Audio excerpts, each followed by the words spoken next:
Newton's ring ये क्या होती है? When a plano convex lens is placed on the glass plate then there formed an air film between the lower surface of plano-convex and upper surface of glass plate. क्या समझे आप?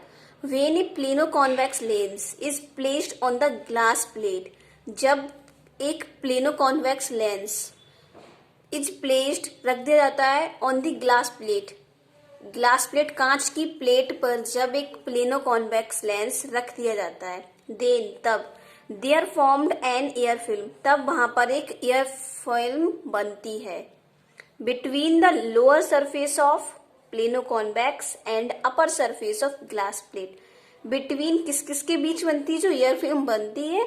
वो lower surface of plano convex lens, lower surface of plano convex lens, जो plano convex lens की lower surface होती है नीचे की surface, and upper surface of glass plate, और जो ग्लास प्लेट है उसकी अपर सरफेस, ऊपरी सरफेस किसकी होगी? ग्लास प्लेट की, और अपर निचली सरफेस किसकी होगी? प्लेनो कॉन्वेक्स लेंस के बीच बनती है। तो आप समझ गए एयर फिल्म किसके बीच बनती है? Lower surface of plano convex lens and upper surface of glass plate. आपको ये दोनों पॉइंट याद रखने हैं। लोअर सरफेस किसकी होगी? प्लेनो कॉन्वेक्स लेंस की, and upper surface glass plate. The thickness of the film increase from centre to outward when we fall a monochromatic light then we get alternative bright and dark concentric circles. These concentric circles are known as Newton's rings. These concentric circles can be seen on the film by focusing a low power microscope. Means the thickness of film increases from center to outward. जो film बनती है air film उसकी जो thickness होती है वो centre to outward, centre से outward जाने पर क्या होती है? इंक्रीज होती है, बढ़ती है।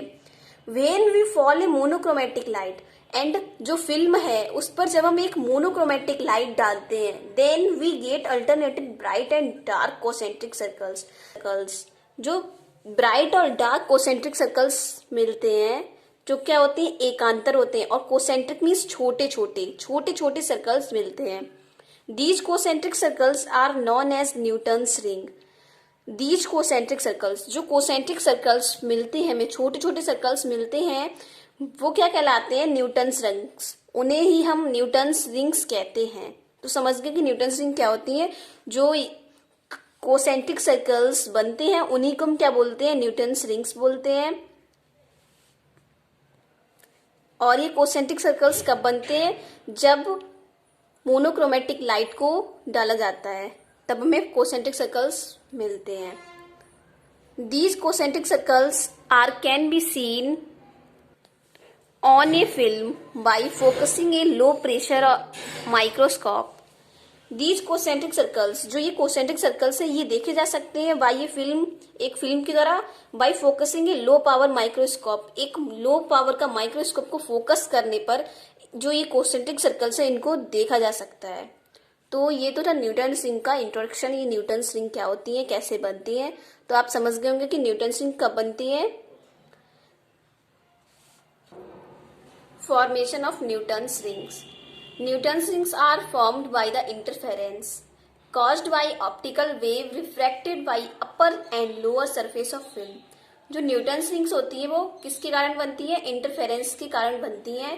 Caused by optical reflected by upper and lower surface of film.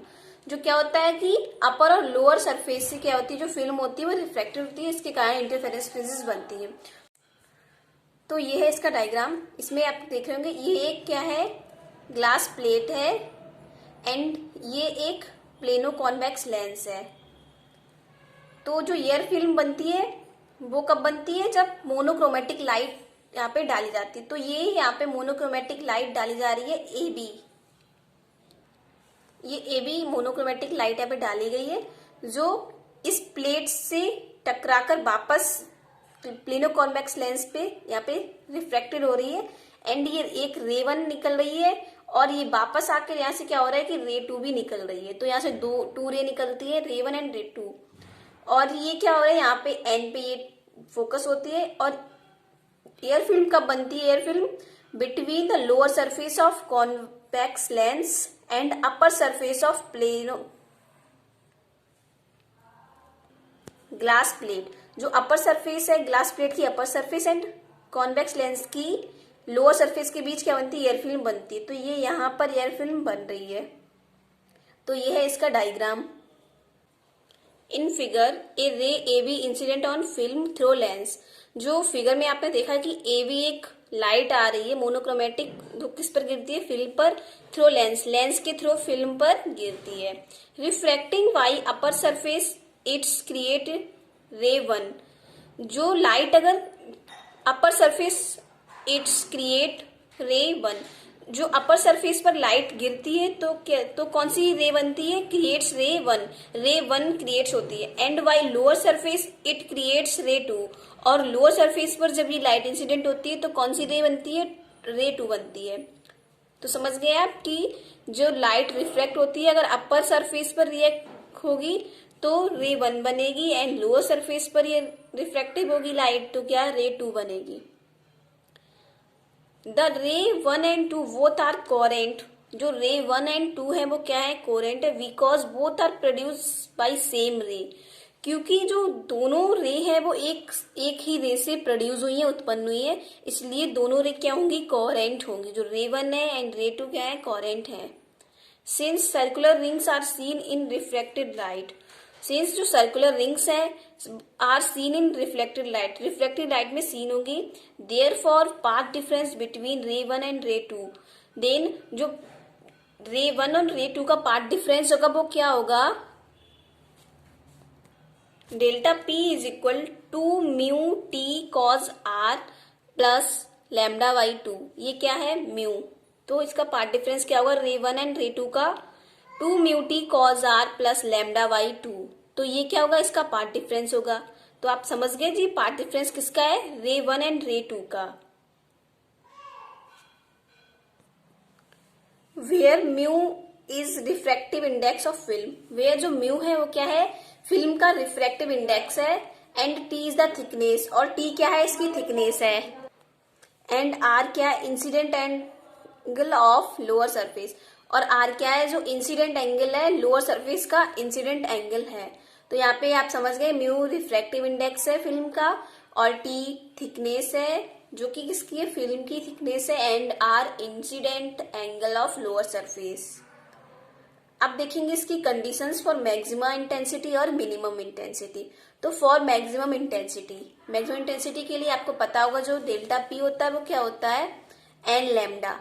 आपको पता होना चाहिए जो मैक्सिमम इंटेंसिटी होती है उसको पार्ट डिफरेंस क्या होता है? एन लैम्डा के इक्वल होता है।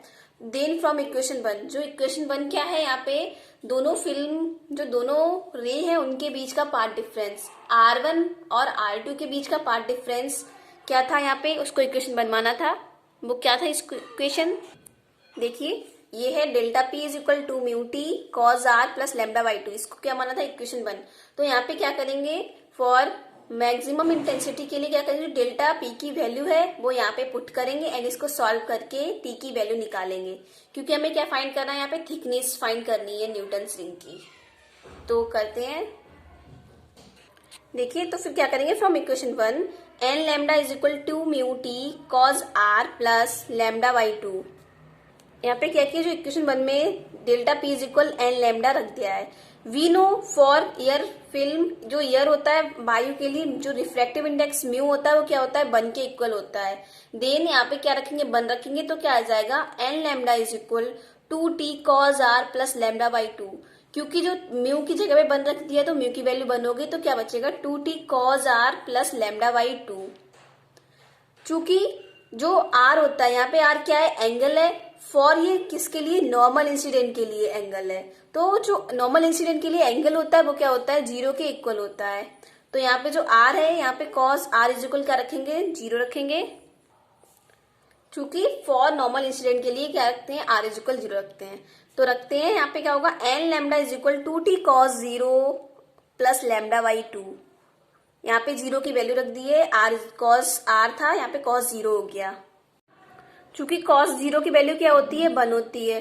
तो तो यहाँ पे cos 0 की जब वैल्यू रखेंगे तो क्या आएगा, n lambda is equal 2t plus lambda by 2। चूंकि cos 0 की वैल्यू 1 होगी तो 2t प्लस लैम्डा बाई 2 आ जाएगा। नेक्स्ट यहाँ पे सॉल्व करेंगे, हम क्या करेंगे, जो 2t लैम्डा बाई 2 है उसको इस साइड लेके जाएंगे एंड 2t को यहीं पे रहने देंगे।